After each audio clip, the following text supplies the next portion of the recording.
Começa agora, Chico Xavier, um homem chamado amor. Apresentação, Sérgio Vilar e André Vilar.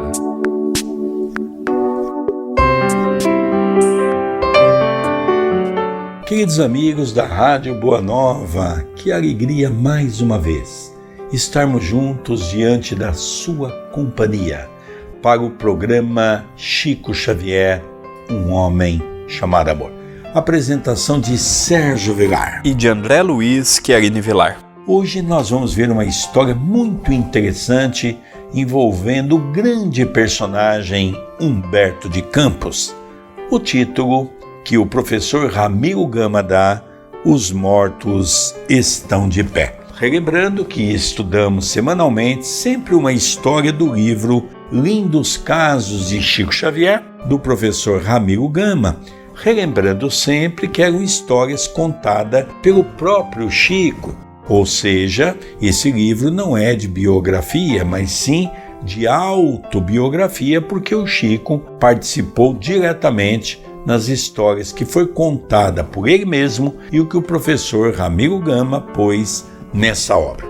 Tudo bem com você, André Luiz? Tudo bem, querido Sérgio, mais uma vez juntos, estudando uma história da vida de Chico Xavier. Nós lembramos também que o nosso programa não tem a finalidade e a intenção de endeusar Chico Xavier ou de colocar o Chico como se fosse um santo. Apesar de ser uma terminologia católica, o nosso objetivo é realçar esses exemplos deste grande homem, que para nós é uma bandeira da caridade, do amor e que não devemos deixar cair no anonimato. O nosso esforço é pequenininho, é diminuto, que é o que nós temos a capacidade hoje, mas é feito com muito carinho, levando até você, querido ouvinte da Rádio Boa Nova e querido telespectador da TV A Caminho da Luz, através do seu canal no YouTube. É estudarmos juntos a vida deste homem que deixou tanta saudade em nossos meios. A história se inicia dizendo: os mortos estão em pé. Gastão Penalva, escritor de raça, pseudônimo de conhecido e estimado oficial de nossa Marinha de Guerra, há pouco desencarnado, pelo Jornal do Brasil, em 4 de outubro de 1939, escreveu, com o título A Humberto de Campos, Onde Estiver, uma bela página literária em que, exteriorizando seu estado de alma, de homem bom e incompreendido, reviveu para o grande colega de arte, agora na espiritualidade, o programa doentio da Terra. Terminou a carta literária pedindo-lhe desculpas por haver-lhe perturbado o sono e deu-lhe um saudoso até logo. Pois bem, no dia 6 do mesmo mês e ano, Chico, que nada leu e de nada sabia, recebeu a resposta de Humberto de Campos para seu querido amigo Gastão Penalva. Trata-se de uma página linda, toda ela em que, identificando-se pelo estilo e pela sua cultura variada e segura, o mágico escritor maranhense justificava a doença da terra e lhe oferece o remédio curador e salvador que nos veio há 2000 anos pelas mãos santas de Jesus. É uma página magistral, como somente ele, Humberto, sabia e sabe escrever. Chico a enviou a FEB por intermédio de Quintão, que retirou uma cópia e fez chegar a original às mãos do destinatário. Gastão Penalva, segundo se soube, surpreendeu-se ao recebê-la e, quando a leu toda, chorou de alegria e consolação, tanto mais por identificar seu querido colega morto e ganhar aí a certeza de que a imortalidade é um fato. Então aqui nós vemos essa história, que é uma história muito interessante, não é? Porque Gastão Penalva é um escritor e ele, logicamente, escreveu uma carta em 4 de outubro de 1939, título a Humberto de Campos, não é? Onde estiver. Humberto de Campos já havia desencarnado. E ele então escreveu essa carta e depois ele reconhece que essa carta seria assim algo difícil, porque ele já havia sido desencarnado. E ele publicou essa carta. Só que o Chico, no dia 6 do mesmo mês, ou seja, 2 dias depois, o Chico recebe uma mensagem do próprio Humberto que seria a resposta. E aí o Chico mandou essa carta para a Federação Espírita Brasileira para que fosse entregue essa carta exatamente ao Gastão Penalva, que Humberto de Campos havia pedido para mandar essa carta a ele, não é? Então ele diz aqui que trata-se de uma página linda, toda ela em que identificando-se pelo estilo, pela sua cultura variada. Então ele recebe uma carta no estilo de Humberto de Campos, não é? Como Humberto verdadeiramente escrevia. Então, o mágico escritor maranhense justifica a doença da terra e lhe oferece o remédio curador e salvador, que nos veio há 2000 anos pelas mãos santas de Jesus, mostrando a vida, mostrando a morte. Então, essa página magistral, como ele diz aqui, de Humberto, realmente chamou muito a atenção do Quintão, que era o presidente da FEB. Por quê? Porque o Chico não sabia de nada dessa história, não é? O Quintão sabia dessa carta, mas ele ficou surpreendido do Chico ter dado a resposta sem o Chico saber do que se tratava. A mediunidade do Chico era impressionante.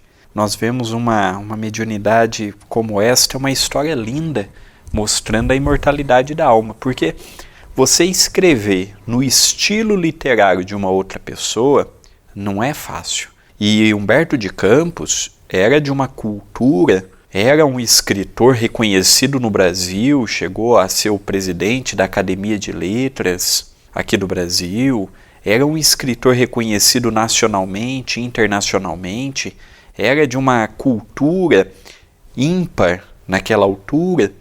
E quando este amigo pede uma resposta de Humberto de Campos, ele sabia que Humberto de Campos já havia morrido. Não acreditava na reencarnação, não acreditava na comunicabilidade com os mortos. E para surpresa, o Chico recebe uma carta de Humberto de Campos. Olha a humildade do Chico. Ele manda para o presidente da Federação Espírita Brasileira para que ele pudesse intermediar mandando esta resposta, esta missiva de Humberto de Campos. Então a humildade de Chico Xavier era algo que me chamava e me chama muito a atenção.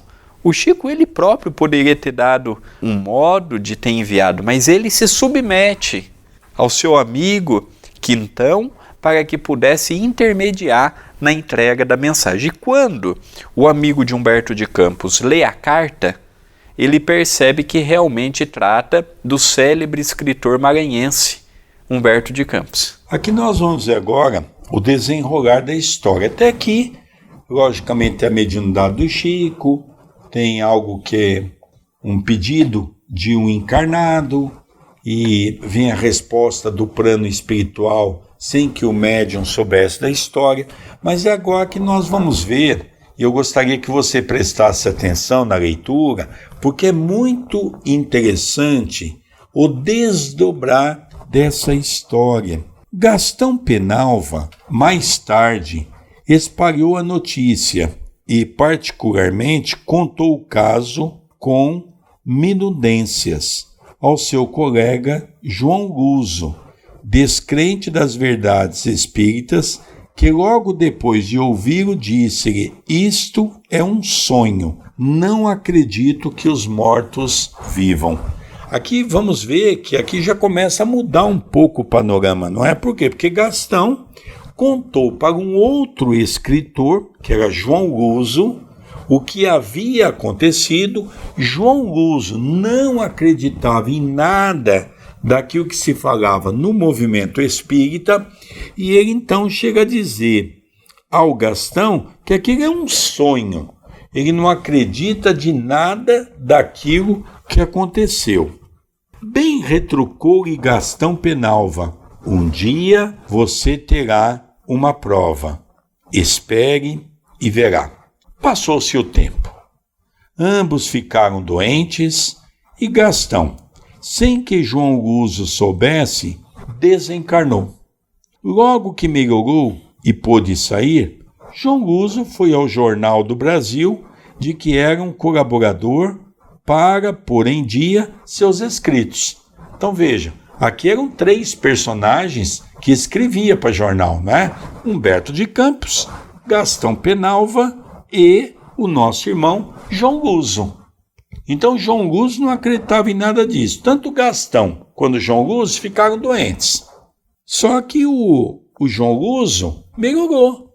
Ele diz: eu vou na redação do jornal, eu vou escrever uma matéria lá. Só que ele não sabia que o Gastão havia desencarnado. À entrada, vem-lhe ao encontro alguém que o abraça e aperta as mãos. É João Luso. Despede-se do amigo apreensivo por verificar que ele estava pálido e com as mãos geladas. Então João Luso percebeu que Gastão Penalva estava muito doente. Ele estava gelado, ele estava com uma péssima aparência, não é? Entra na redação e exclama: imaginem, acabo de abraçar o querido Gastão Penalva, que não via há muito, mas verifico que está muito doente, pálido e de mãos frias. O pessoal da redação se entreolha, admirado, e um dentre todos diz: não é possível, João Luso, pois ele morreu há 15 dias. Há 15 dias? Então é verdade, os mortos estão mesmo de pé? É uma história também cômica. Da semana passada foi a história do Chuchu, que a cunhada do Chico doou 2 e no final do dia tinha 64. E hoje nós estamos vendo uma outra situação também que é muito comum até hoje, a questão da vida após a morte, a dificuldade de compreendermos que o que morre é apenas o corpo. O espírito vivifica, continua sua jornada evolutiva. João Luso, um escritor cético, não digo nem que era contrário ao espiritismo, não tenho informações sobre a sua procedência religiosa, mas não acreditava nesses assuntos envolvendo a imortalidade da alma. E quando seu amigo Gastão Penalva apresenta a carta de Humberto de Campos pelas mãos de Chico Xavier, Gastão de imediato acredita. O João não acredita. E no final Gastão disse: um dia você há de acreditar. E aí a vida continuou para os dois, seguiu, muito provavelmente o Gastão começou a estudar mais esta questão da espiritualidade. Humberto de Campos escreveu vários livros pelas mãos de Chico Xavier e continuou sua jornada. E ambos adoeceram.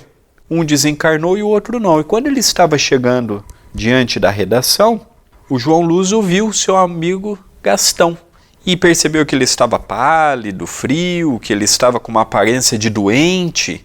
E aí quando ele chega na redação, fala: olha, eu vi o Gastão. E fala assim: mas é impossível. Há uns 15 dias ele desencarnou, ou melhor, na linguagem popular, ele morreu. E aí que ele solta esta: será que o espírito do outro lado realmente continua a sua jornada? Será que a morte é apenas e tão somente fisiológica, física, mas será que o espírito vivifica? É uma questão que para nós os espíritas não há embaraços, não há dificuldades na sua compreensão e na sua aceitação, mas eu confesso que é um assunto que leva muitas pessoas a ter este medo e esta dúvida. É interessante que o pessoal da redação não entendeu nada o que o João Luso estava dizendo com essa frase. Então, é verdade, os mortos estão mesmo de pé? Prometeu-me o Gastão. Foi aí que o João contou para os amigos da redação. prometeu-me o Gastão uma prova e veio cumprir sua palavra. Graças a Deus, abaixou a cabeça, de seus olhos rolavam lágrimas. Hoje, João Luso já não está na espiritualidade e poderá melhormente verificar em espírito e verdade que, de fato, os mortos, tendo à frente o espírito de Humberto de Campos, vivem e estão mesmo de pé. É interessante nós notarmos essa história. Eu me lembro que quando houve a grande polêmica, me lembro no sentido de estar lendo sobre essa matéria, não é? Atualizando as dificuldades que Chico Xavier, quando ele publica em 1931, 1932, o primeiro livro, que é o livro de poesias dos grandes poetas brasileiros e portugueses, Parnaso, de Além Túmulo, foi um escândalo no Brasil. Esses mesmos que estamos vendo aqui nessa história, não é? Eram membros que escreviam, tinham uma intelectualidade para a sua época bastante avançada, e houve uma discussão ferrenha na Academia Brasileira de Letras. O presidente era Humberto de Campos, o grande cronista, já morava no Rio de Janeiro, escrevia em vários jornais, escrevia livros, era muito conhecido pela sua maneira fácil de escrever.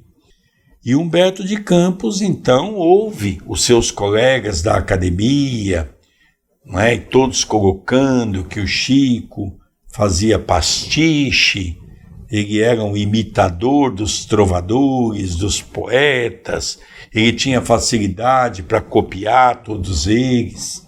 E Humberto de Campos encerra a reunião com uma colocação que basicamente desarma todos aqueles seres inteligentes da academia, quando ele diz: se eu aceitar que esse homem faz pastiche, é um imitador, como vocês estão dizendo, eu vou sair desta cadeira e vou convidar o senhor Francisco Cândido Xavier para sentar nesta cadeira, porque eu jamais vi um homem com tamanha intelectualidade para poder copiar todos os tipos e estilos dos grandes poetas brasileiros e portugueses. Então ali praticamente conta que a discussão se encerrou. Alguns anos depois, desencarna Humberto de Campos, e sabemos que o próprio Emmanuel vai convidar Humberto de Campos para continuar a escrever as suas crônicas através de Chico Xavier. Então nós já vemos que logo depois do desencarne do grande cronista Humberto de Campos, ele já começa a trazer os livros, assinando aquelas crônicas como Humberto de Campos. Quando a família de Humberto de Campos entra na justiça para pedir os direitos autorais, que logicamente foi negado pelo juiz. E, a partir daquele momento, Humberto de Campos começa a assinar a obra como Irmão X. E é interessante que um dos pseudônimos de Humberto de Campos, quando estava encarnado, era Conselheiro XX. Então, um dos motivos dele ter colocado o Irmão X é para mudar o nome, diminuir um X, mas continuar na mesma situação. E é importante realçarmos que essa situação envolveu o Chico e a Federação Espírita Brasileira. E na época o seu presidente fez com que o Chico pagasse todo o honorário do advogado. Então tacou no lombo de Chico Xavier todo aquele processo que no final eles ganharam, o Chico teve a necessidade de acertar o advogado. Então nós percebemos a grandiosidade da mediunidade do Chico e nós percebemos uma vez mais a humildade do Chico. O Chico ele nunca se promoveu com este tipo de feito que ele realizou. Ele nunca se vangloriou, ele nunca teve o seu nome exaltado, ele nunca divulgou o que ele fez. Ele trabalhava no anonimato, ele fazia o que podia, ele não queria estátuas, ele não queria praças com o seu nome, ele queria trabalhar. E é o que nós vemos hoje, a falta disto. Hoje nós vemos, ainda mais com esta pandemia, nós vemos as questões das redes sociais, a facilidade de fazer um canal no YouTube, a facilidade de fazer uma transmissão pelo Facebook, e nem sempre temos estes pés no chão como o Chico tinha.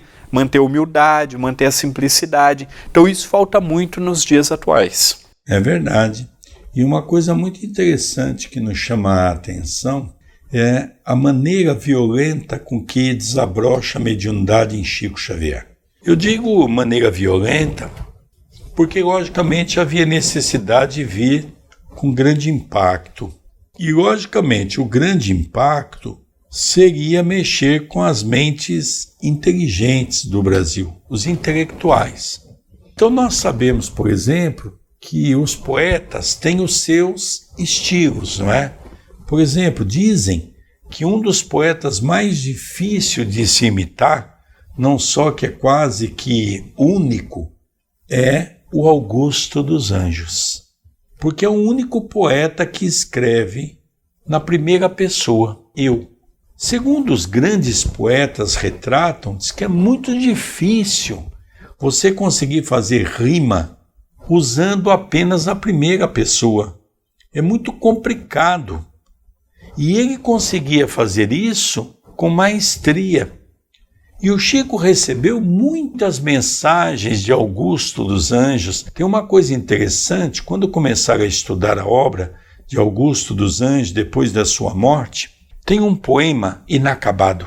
E é interessante nós notarmos que o Chico acabou esse poema. Ele escreveu Augusto dos Anjos, a metade do poema em vida e a metade do poema já desencarnado. A maioria desses poetas tinha uma inteligência muito grande, mas muitos deles desencarnaram pelo suicídio. O próprio Augusto dos Anjos também, com sérios conflitos íntimos.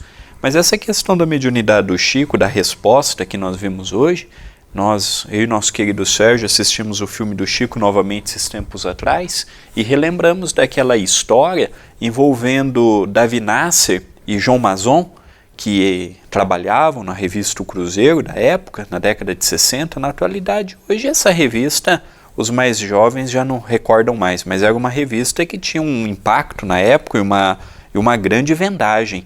Eles, na revista O Cruzeiro, procuravam de toda sorte desmascarar o trabalho do Chico. Então mandaram Davi Nasser, João Mazon até Pedro Leopoldo para fazer uma grande reportagem com essa finalidade. Então, André, a gente percebe que o Chico, percebendo dessa condição, eles estavam armados. Havia na casa do Chico uma banheira. Naquela época era comum para as pessoas tomarem banho, não é? Não eram essas banheiras sofisticadas, não é? Então, eles fizeram o Chico tirar a roupa e o Chico não se exaltou em nenhum momento. Tiraram várias fotos do Chico em situações bastante comprometedoras.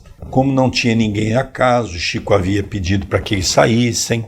Então, nós percebemos que eles tinham que fazer alguma coisa muito rápida, bater as fotos para ir embora. Um deles dizia só falar em inglês e não falava nada em português. E o outro, então, que era o tradutor. E o Chico pega 2 livros, que era Parnaso de Além Túmulo, faz uma dedicatória nos livros com o nome deles. Eles pegaram o livro e foram embora, guardaram na bolsa, fizeram a matéria, ia ser alguma coisa estrondosa. A revista estava quebrada naquela época, isso iria salvar a revista, que seria um escândalo, e iria vender muito, quando de repente eles fizeram a matéria, fizeram a publicação das fotos. Quando ia sair na revista, um deles olhou o livro e percebeu que o Chico havia feito uma dedicatória a ele com o nome dele. Chico não, o próprio Emmanuel, porque veio com a assinatura de Emmanuel. Foi Emmanuel que assinou. E o outro, quando ele abriu o livro, ele percebeu que Emmanuel também havia feito uma mensagem a ele, não é? Com o nome dele, e que aqueles nomes falsos que eles haviam passado tinha caído por terra. E depois disso houve uma cena muito interessante que não passa no filme, mas os dois se arrependeram, foram até lá, pediram desculpas por Chico, devolveram todas as fotos para o Chico, todas, inclusive o negativo, para que não houvesse nenhum mal-estar para Chico Xavier. Nós poderíamos ficar aqui horas falando nosso querido Chico, né? Mas nosso tempo acabou. É com alegria que nós vamos encerrando o nosso programa Chico Xavier, um homem chamado amor, pela nossa querida rádio Boa Nova. Apresentação de Sérgio Vilar e de André Luiz Querini Vilar. Um beijo no seu coração e até o próximo programa. Até o nosso próximo programa.